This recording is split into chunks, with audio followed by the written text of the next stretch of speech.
자, 오늘은 2학기 제5차시가 되겠습니다. 2학기 5차시.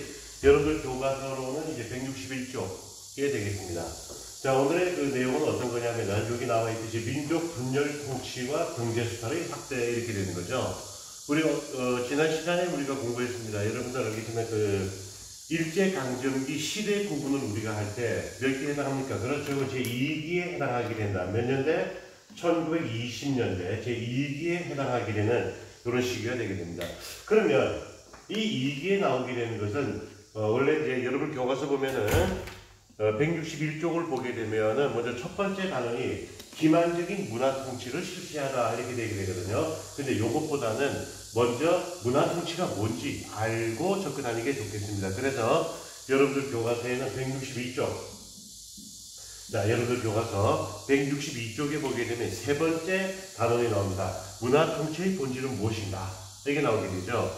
그럼 문화 통치의 본질이라고 하는 것은 뭐가 되게 되냐? 이제 우리가 정리해 보겠는데요. 그러면 이 문화 통치가 실시가 되게 되는 먼저 배경부터 우리가 보게 되면은, 자, 문화 통치가 실시가 되는 배경이 나오게 됩니다. 뭐 때문에 그렇죠? 알고 있죠? 그렇습니다. 3.1운동입니다.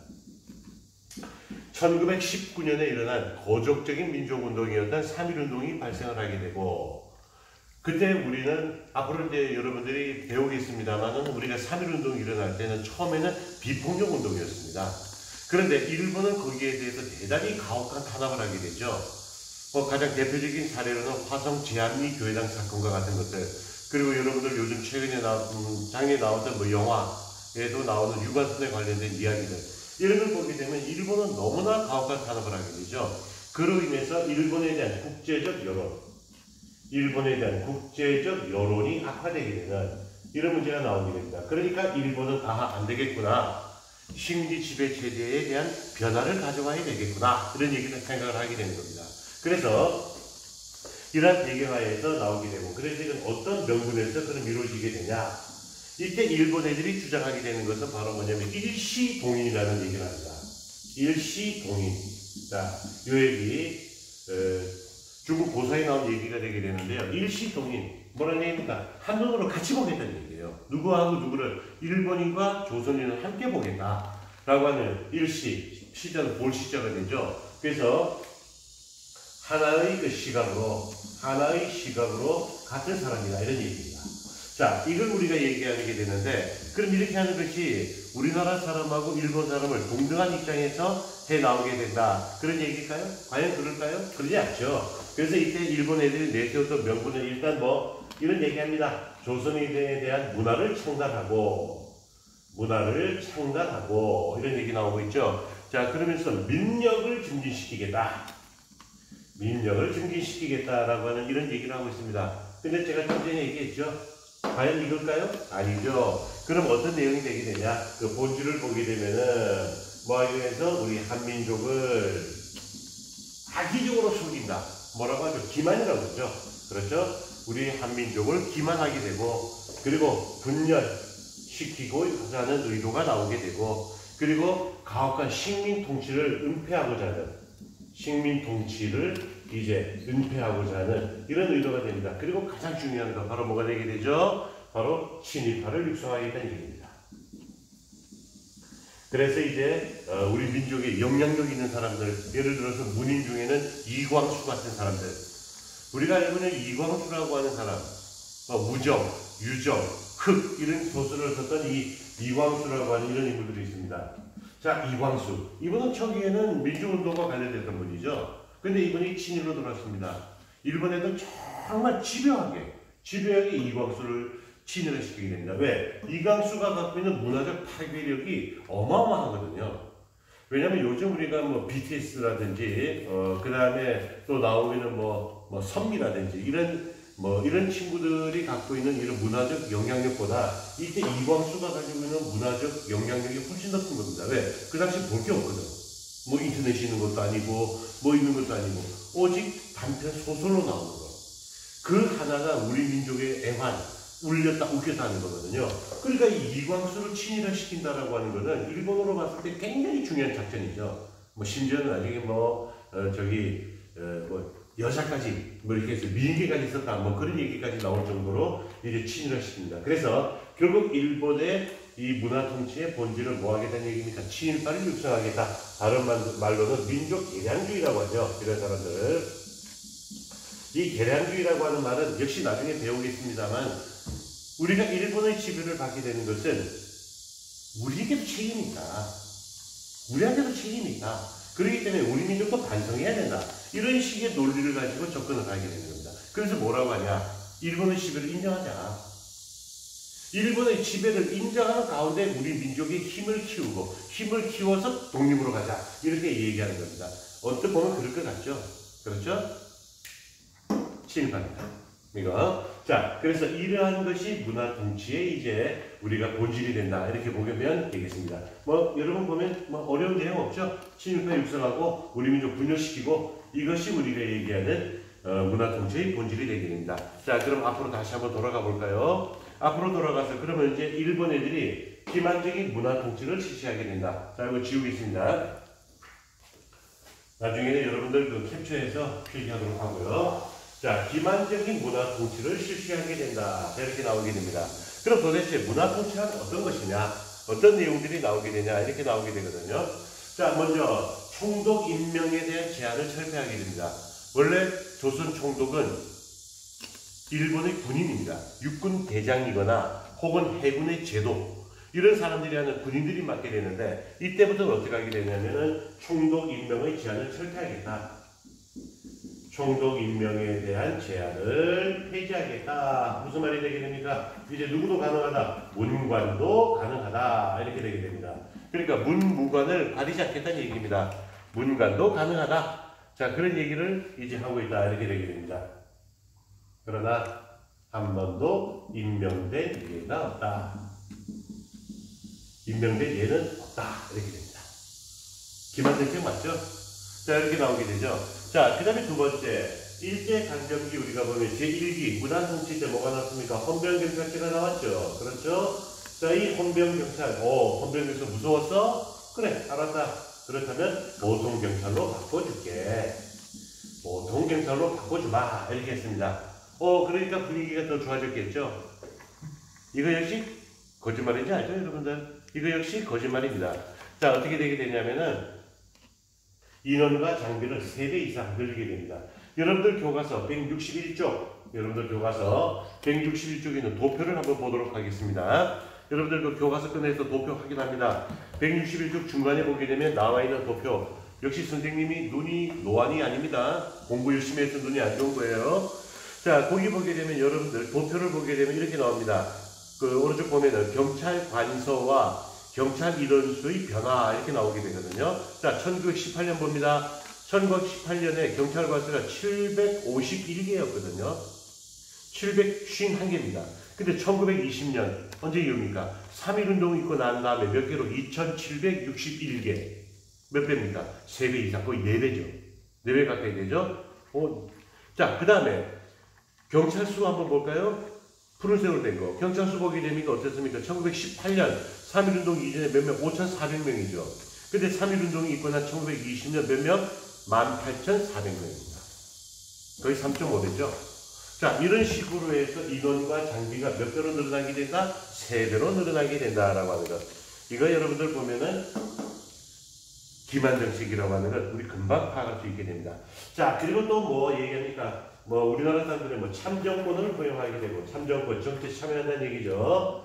참정권을 허용하겠고, 자, 그 다음에 또 보게 되면은 지방자치제, 지방자치제도 실시하고, 자, 이런 식으로 하겠다라고 얘기를 하게 됩니다. 그러나 이 얘기도 역시 마찬가지로 보게 되면 도평의회라든지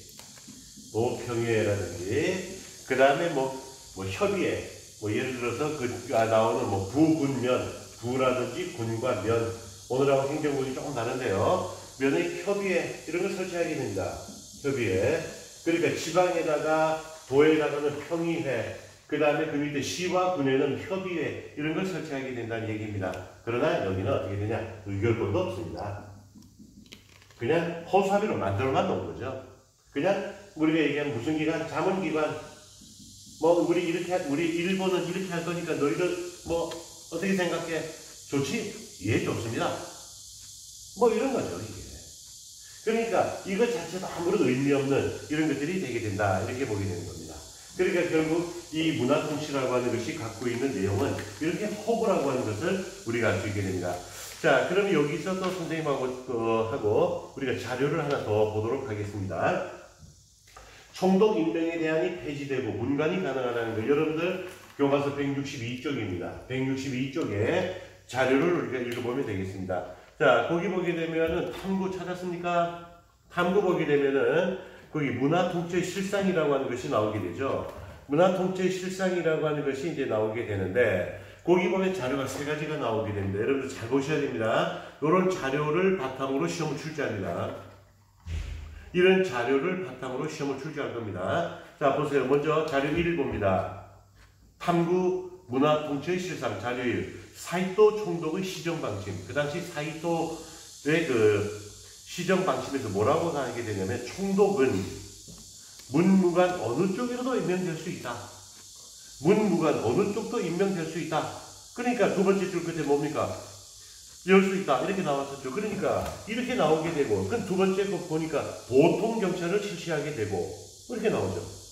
그리고 그 밑에 네 번째 줄.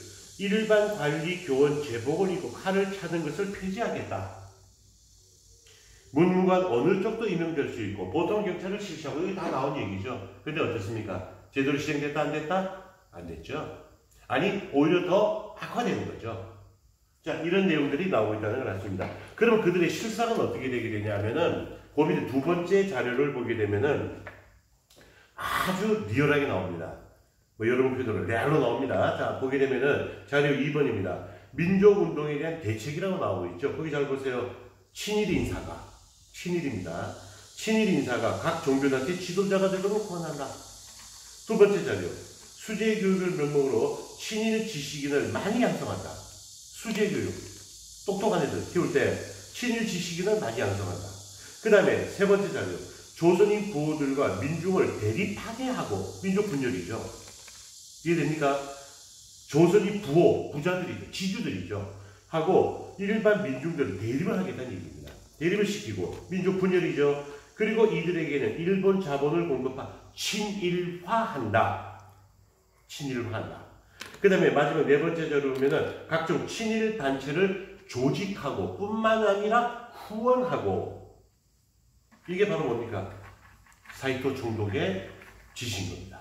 그러니까 여러분들이 이 내용을 다 모른다 하더라도, 여러분들이 여기 있는 내용 모른다 하더라도 여러분들이 절대로 잊어버리지 말고 봐야 돼. 일본 문화통치의 실상은, 거기 나오는 문화통치의 실상 두 번째 자료, 그것만 보면은 여러분들이 이건 뭐 빼박이다. 그렇게 우리가 알 수 있게 됩니다. 자, 그러면 이런 문화통치가 실시되는 가운데 일본 애들은 실상은 어떤 것을 하게 되냐? 그런 거 있죠? 요건 다 허당이었죠. 그러면 뭐가 그들의 진짜 마음이냐면은, 여러분들 162쪽 위에 보면은 또 자료 하나 나오게 됩니다. 뭐가 있습니까? 치안유지법이라는 게 나오죠. 이 치안유지법이라고 하는 것이 만들어지게 됩니다. 1925년에 만들어져서 거의 이거는 뭐 일제가 폐망할 때까지 이제 계속 가게 되는 것이 치안유지법인데, 말 그대로 치안을 유지하겠다. 원래 목적은 뭔지 아십니까? 사회주의, 공산주의를 탄압하기 목적입니다. 원래는 사회주의, 혹은 공산주의를 이제 탄압하고자 한다라는 이런 목적입니다. 뭐 탄압이라고 하기보다는 못하게 하겠다, 그런 얘기가 되죠. 그러나 이것이 실상은 뭐까지? 우리 민족의 독립운동까지 이제 탄압을 하게 되는 이런 데 활용된다. 자, 그럼 이거 어떻게 되나 한번 볼까요? 역시 자료 잘 봐야 됩니다, 여러분들. 근현대사 쪽으로 내려올수록 자료 분석을 잘해야 됩니다. 자, 거기 한번 보세요, 여러분들. 치안유지법 보게 되면 제1조 내용을 봅니다. 1조를 보게 되면 국채, 나라의 형태를 변형하거나, 이거 모르겠으면 내려두세요. 근데 거기 첫 번째 줄 맨 끝에 보세요. 뭐라고 나옵니까? 사유재산 제도를 부인할 목적으로. 사유재산 제도를 부인한다. 뭡니까? 공산주의죠. 사유주의 맞죠? 자, 공산주의적 목적으로 결산을 조직할 때에는 10년 이하의 징역을 때리겠다. 공산주의 맞죠? 다들 알겠죠? 자, 그런데 7조에 보면 웃긴 얘기가 나오죠. 뭐라고 쓱 얘기합니까? 누구를 막론하고 본법의 시행 규칙 밖에서 험한 것도 이에 적용한다. 그러니까 이거 말고도 다른 데도 적용할 수가 있다. 이렇게 되는 겁니다. 그러니까 귀에 걸면 귀걸이, 코에 걸면 코걸이 이렇게 나옵니다. 근데 치안유지법이라고 하는 것이 얼마나 웃긴 법인가 하면은 가장 대표적인 사례를 하나 보게 되면 뭡니까? 우리가 어떤 범죄가 일어났을 때 어떤 사람이 죄를 졌어. 그러면 그 사람이 죄를 지는 것은 어떻게 됩니까? 그 사건의 어떤 결과죠. 결과. 네가 이 무엇을 훔쳤으니까 그 결과로 너는 벌을 받아야 된다 이런 거죠. 그런데 이 치안유지법은 그게 아닙니다. 어떤 사건에 대한 동기만으로도 인신의 구속이 가능하다. 이런 얘기가 나옵니다. 우리 지금 여기 지금 우리 교과서는 안 나옵니다만 동기만으로도 인신의 구속이 가능하다. 이렇게 되는 거죠. 자, 그러니까 이제 어떻게 됩니까? 제가 김한중 선생님의 이 펜이 있는데 이게 너무 갖고 싶어. 참 좋다. 야, 멋있다. 자, 그렇죠? 그래서 내가 볼 때마다 김한중 선생님한테 얘기합니다. 야, 펜 너무 멋있어. 펜 나도 갖고 싶어. 자, 근데 난 안 훔쳤어요. 갖지도 않았어요. 그런데 일본 애들이 보니까 내가 이 이덕이라는 놈이 자꾸만 일본 애들 반대로 가거든. 자꾸 못된 짓 하거든. 그러니까 일본 애들이 뭐라고 그러냐면은 어느 순간 와서 제2덕 너는 체포하겠다. 무슨 죄로 체포합니까? 너 8며칠 몇 시에 김만종의 펜을 부러워하고 이걸 갖고 싶다고 얘기했잖아. 그러니까 너는 앞으로 도둑이 될 소질이 있다. 너는 절도의 가능성이 있다. 동기가 있다. 그렇기 때문에 너는 내가 구속하겠다. 이런 겁니다. 그런데 이게 말할 필요가 없는 거예요. 우리 독립운동과 관련되고 일본에 반발하고 뭐하고 이런 사람들 있죠? 그냥 전부 다 싹 집어넣는 거예요. 이게 치안유지법. 이게 우리가 얘기하는 문화통치의 실상에 가장 접근한 그런 내용들이 되게 된다. 이렇게 됩니다.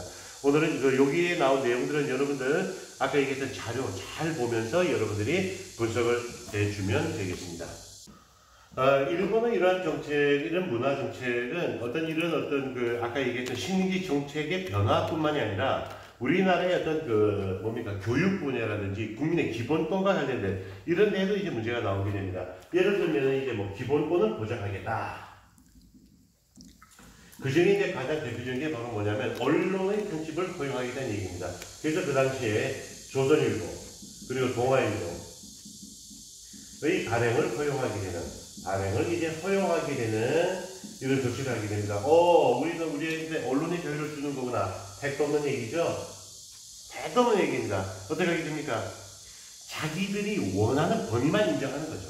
자기들이 원하는 부분 그것만 인정하게 되고 그러지 않을 경우에는 어떻게 하게 되냐? 때마다 기사를 가서 앉아가지고 검열하고 그래서 검열했는데 마음에 안 들어? 이거 삭제시키고 그런데도 말 안 듣고 계속 문제 내고 있다? 그럼 잠깐 좀 쉬어줄래? 많이 쉬어.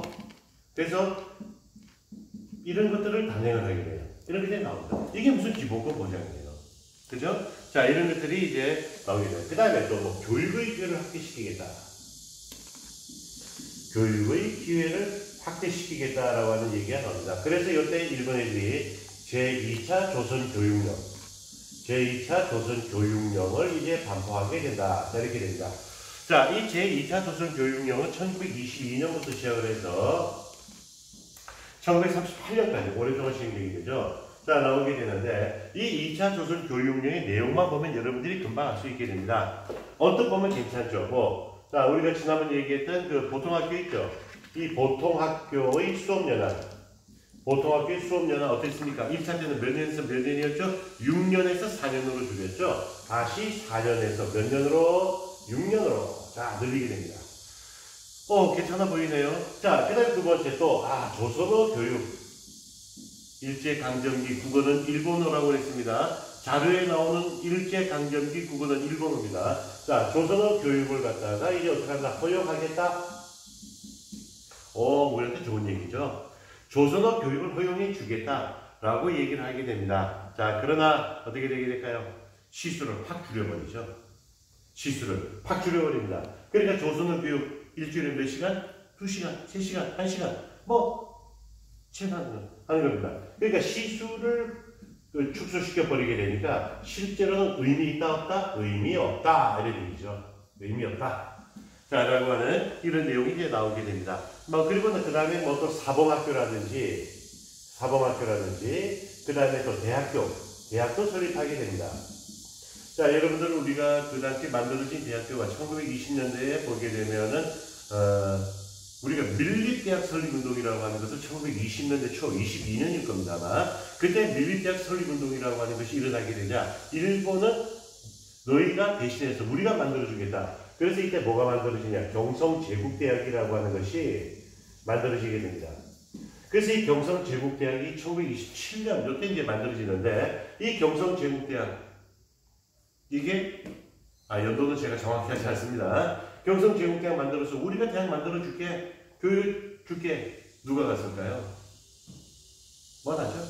일본인 혹은 친일파. 얘들이 거의 다 장악을 하게 되는 그런 사실을 우리가 알 수 있게 됩니다. 이것도 여러분들 교과서 161쪽에 보면 나와 있습니다. 표가 나와 있게 되는데 어마어마하게 미미하죠. 자, 근데 문제는 뭐냐면 이 경성제국대학이 개방이 되고 난 다음에 1947년도에 서울대학교로 변명이 됩니다. 그래서 우리 학교 학생들이 이 민족 정신이 강하고 우리 학교 학생들이 이런 어떤 친일에 대한 이 반감 이런 것들이 강해서 우리 학교 학생들이 서울대학을 안 가는 겁니다. 우리가 못 가서 안 가는 게 아니에요. 자, 그래서 우리가 이 경성대학이 만들어졌다. 근데 이것들이 전부 다 어떻게 될까요? 제한적인 거죠. 전부 다 제한적으로 이제 적용되게 되는 것을 봅니다. 그럼 어떻게 하게 되냐면 오히려 일본 애들은 2차 조선교육령에서 일본어 교육을 강화시키는 일본어 교육을 보다 더 강화시키고 수업 시수도 대단히 확대시키는 이런 조치로 이제 가게 되는 이런 것을 우리가 볼 수 있게 된다. 그러니까 한마디로 식민지 문화정책에서 나오게 되는 교육의 확대, 누구를 위한 것? 일본을 위한 것. 마치 우리를 위한 것처럼 보이지만 실제로는 일본을 위한 것으로 가게 된다. 자, 이렇게 볼 수 있게 되는 겁니다. 자, 그러면서 이제 이왕 나왔으니까 여러분들 그냥 여기 조선 교육령에 대해서는 이번에 다 정리를 끝내보도록 합니다. 3차 조선 교육령이 이제 나오게 되는데, 네, 3차 조선 교육령이라고 하는 것이 이제 나오게 됩니다. 이게 1938년도 나오게 되는데, 이 1938년도에 나오는 3차 조선 교육령의 경우를 보게 되면, 전쟁 기간 동안, 일본이 이제 전쟁을 치르고 있는 기간 동안 나오게 되죠. 그래서 이때는 보통학교 이름을 심상소학교. 자, 키워드입니다. 심상이란 말이 나온다. 그러면 30년대 이렇게 잡아줘야 됩니다. 그리고 제일 이제 나온 것이 이제 뭐가 되냐면은 이제 요때 보게 되면 우리 조선어 교육이 나오죠. 우리 조선어를 교육함에 있어서 이걸 어떻게 하냐면은 선택 과목으로 바꾸게 됩니다. 여기서 선택 과목은 여러 개 중에서 이거를 하나를 선택하는 것이 아니라 수의 과목이라는 표현을 쓰죠. 수의 과목이라는 표현을 쓰게 됩니다. 뭔 얘기입니까? OX라는 얘기죠. 할 거야 말 거야 그 얘기예요. 여기서 선택이라고 하는 것은 여러 개 중에 하나를 우리가 이거 좋아요가 아니라 어떻게 할 거야 말 거야. 그럼 당시 어떻게 할까? 당연히 안 한다 이렇게 되는 거죠. 이해되시죠? 이게 3차 조선 교육의 명에 나오게 되는 내용이 되게 됩니다. 자, 그리고 이 기간 동안 뭐가 나오냐면은 소학교는 국민학교가 만들어집니다. 국민학교. 1941년도에 국민학교라는 게 만들어지게 되죠. 자, 이런 것들이 3차가 됩니다. 그리고 4차 조선교육령이 또 나오게 되죠. 자, 4차 조선교육령은 이제 전시 말기였던 1943년도에 이제 나오게 됩니다. 그래서 이때 같은 경우에는 보게 되면은 이제 수업 연한이 또 줍니다. 고등학교 수업 연한이 다시 몇 년으로? 4년으로 줄고 모든 과목에서 조선과 관련된 조선어, 조선사 교육은 전부 다 어떻게 된다? 금지. 그리고 가장 강조하는 과목은 체련입니다. 체련. 무슨 말입니까? 체육 플러스 뭐가 되죠? 교련입니다. 교련 뭐 하는 거죠? 군사훈련이죠. 군사훈련. 자, 이걸 강조하는 것이 4차 조선교육령입니다.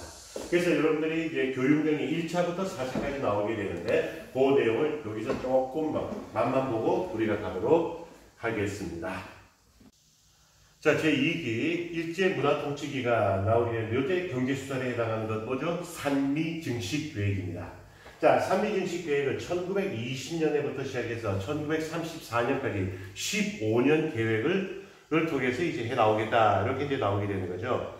그래서 15년 동안에 이제 그 계획을 어떻게 됐냐면은 전체 쌀을 갖다 920만 석. 920만 석은 이제 만들고 올리고 그리고 난 다음에 그 중에서 500만 석을 약탈하겠다.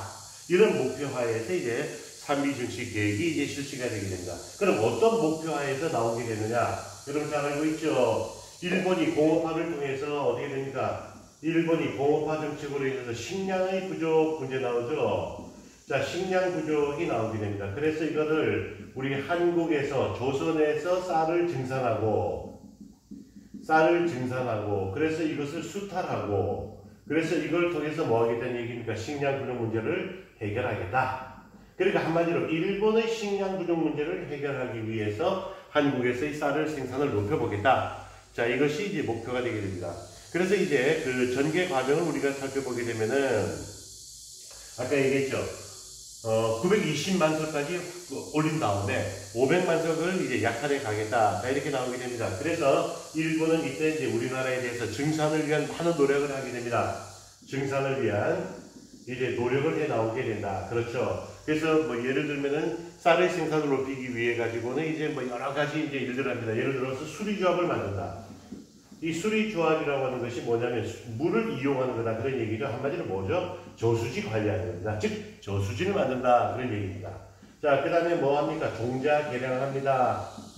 많이 생산될 수 있는 종자 개량하고 있는 이런 얘기를 이런 것도 하게 됩니다. 그 다음에 비료도 보급하게 됩니다.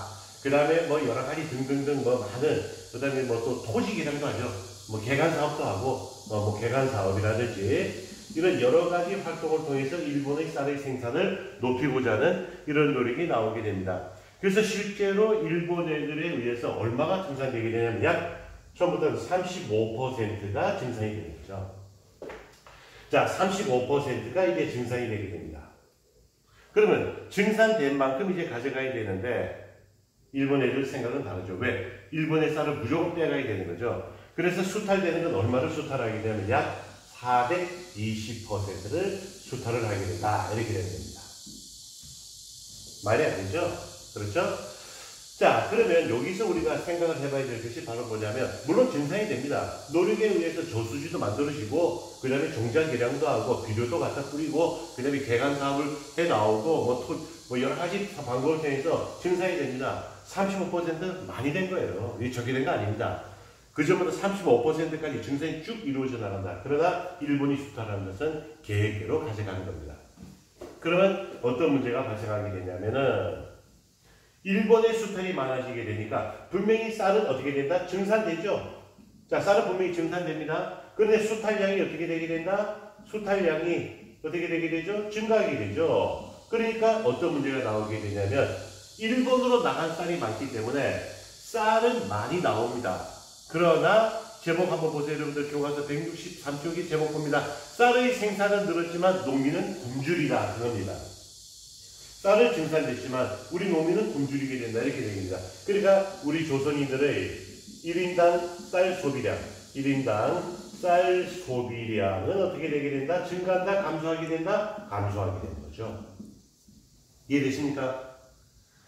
여기서 이걸 잘 봐야 됩니다. 증산은 어느 정도, 수탈량은 계획대로 많이, 증산은 됐다. 수탈량이 더 많이 되는 거죠. 그렇게 되니까 어떻게 된다? 조선인의 1인당 쌀 소비량이 줄어드는 겁니다. 그러니까 먹고 살 게 없는 거죠. 그러니까 우리는 어떻게 하게 됩니까? 만주로부터 잡곡이 수입되는 거죠. 그래서 만주로부터 잡곡이 수입이 되어지게 되고, 그걸 통해서 우리는 이걸로 연명하게 되는, 옥수수라는 이런 것들로 연명하게 된다. 열심히 농사지어서 쌀 생산해서 일본 갖다 주고 우리는 거지같이 먹고 이렇게 되는 거죠. 두 번째 이야기.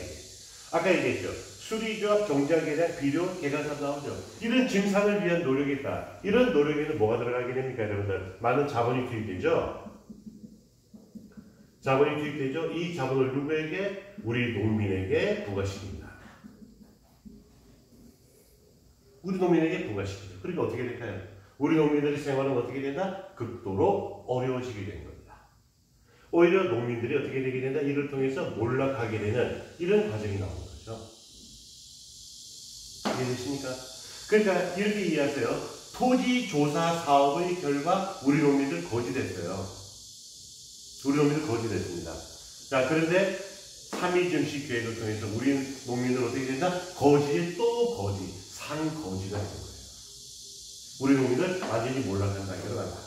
자, 그래서 여기 나오는 3.2 증식 계획에서는 여러분들이 꼭 기억해야 될 것은 뭐 이거는 여러분이 알 거고 뭘 기억해야 되냐면 키워드 두 가지입니다. 하나는 뭐다? 증산을 위한 노력에 의해서 일부 증산되었다. 그러나 그 증산에 투입되었던 모든 자본은 어떻게 되게 된다? 농민에게 부어감으로써 오히려 농민의 부담은 더 많아지고 약간의 증산 과도한 수탈 이런 결과 이해되시죠? 네, 나옵니다. 자, 그런데 이 3.2 증식 계획이 중단되게 되는 것은 결국 1930년대 중반으로 들어가면서 어떤 문제가 나오게 되냐면 1929년부터 뭐가 나오죠? 여러분들 알고 있는 경제공황이 발생하죠. 이 경제공황으로 인해 가지고 일본 농촌이 이제 일본의 그 회사와 기업들이 다 무너집니다. 그래서 많은 사람들이 농촌으로 돌아옵니다. 그러니까 농촌 인구가 많아집니다. 농촌 인구가 많아지게 되니까 쌀의 생산이 늘어납니다. 쌀의 생산이 늘어나니까 쌀값이 떨어집니다. 근데 조선으로부터 쌀이 많이 들어옵니다. 일본 농민들 반발하겠죠. 그래서 3.2 증식 계획은 조선 농민과 일본 농민들의 동시 반대로 인해서 결국 중단이 되게 되는 것을 볼 수 있게 되는 겁니다. 자, 그래서 이와 더불어서 이제 마지막으로 일본 자본이 우리나라로 밀려 들어오게 된다. 그 부분에 대해서 한번 정리를 다시 한번 해보도록 하겠습니다. 자, 다섯 번째 마지막 단어입니다. 일본 자본. 자, 일본 자본이 우리나라로 유입되게 되는, 밀려오게 되는 이런 문제가 이제 나오게 된다. 이런 얘기입니다. 자, 이것도 선생님이 지난번 얘기했다시피 어떤 문제가 나왔습니까? 자, 일본의 자본. 일본이 1차 세계대전이 끝나고 난 다음에 일본이 공업화를 실시한다고 그랬죠? 그러니까 일본이 공업화를 실시하게 되면서 일본의 자본이 많아지게 되고, 그럼 일본은 괜히 우리나라 지배했겠습니까? 식민지 경제체제 만들어야죠. 식민지 경제체제는 두 가지 목적입니다. 하나는 뭐가 되게 될까요? 하나는 상품의 시장, 그리고 또 한 가지는 뭐가 된다? 원료의 공급지가죠. 원료의 공급지입니다. 그러니까 식민지 경제체제라고 하는 것은 원료의 공급지가 되고 식량의 공급지가 되면서 상품을 시장을 만들어야 되거든요. 자, 그런데 일본 자본, 지난번에 얘기했지만 일본은 물가도 비싸고 땅값도 비싸고 인건비도 비싸다. 그걸 만들어서 많은 돈을 투입해서 그걸 실어다가 우리나라 조선에 갖다가 팔고, 야, 이거 남는 장사 아닙니다. 근데 현지 공장을 만든다. 어떻게 생각하세요? 우리나라 조선 내에다가 공장을 만들고 그렇게 하게 되면 훨씬 더 줄어드는 거죠. 우리가 삼성전자를 왜 중국에다 만들겠어요? 다 그런 이유가 도사리고 있다는 걸 우리가 생각해야 된다. 기침이 나와서 물 좀 먹을게요. 자, 그래서 먼저 뭘 하냐면 회사령을 폐지하게 되죠. 회사령을 폐지하게 된다. 알고 있죠? 왜? 회사령 까다롭거든요. 그래서 회사령을 이제 폐지하게 된다. 1920년 뭐로 바꾼다? 이때는 이제 신고제로 바꾼다. 나 회사 만들게. 그러면 되는 거예요. 자, 그래서 지난번 얘기했을 때 10년은 회사령 허가제, 20년은 폐지하면서 신고제로 가게 된다는 것. 자, 그 다음에 또 뭐가 나옵니까? 관세를 폐지하죠. 관세를 폐지합니다. 1923년부터는 일본에서 들어오는 물건에 대한 세금은 전부 다 없애버리게 되는 것을 우리가 알 수 있게 됩니다. 자, 그리고 이제 이때 일본의 대자본들이 우리 조선에 유입되게 되는, 우리나라로 이제 유입되게 되는 이런 문제가 나오게 됩니다. 그래서 식민지 기업들 많이 들어봤습니다. 미쓰비시라든지 노구치, 미쓰와 같은 이런 대기업들이 이제 우리나라로 들어오기 시작을 하게 되고, 주로 이제 와서 얘들이 이제 회사와 공장을 만듭니다. 어디다 만드냐면 주로 북부지방에다가.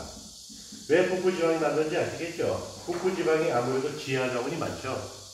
그리고 또 한 가지는 그 수력 발전을 이용할 수가 있고, 그래서 북부지방에 주로 이제 나오게 되고, 그러면서 우리나라의 자원과 인력을 수탈하게 되는 이런 걸 볼 수 있게 됩니다. 그래서 왜 회사령을 폐지하느냐라고 하는 이유, 원인 알아야 됩니다. 관세 폐지 이런 것들이 이제 우리나라에 들어오기 시작하는 것을 볼 수 있게 됩니다. 자, 여기까지 해서 여러분들 교과서 163쪽까지 이제 64쪽까지 정리를 이제 마무리했습니다. 그래서 제2D까지 정리를 했습니다. 다음 시간에는 이제 여러분들 교과서 166쪽으로 넘어가서 이제 3.1운동의 전 단계에 대해서 잠시 공부하도록 하겠습니다. 수고 많이 했습니다.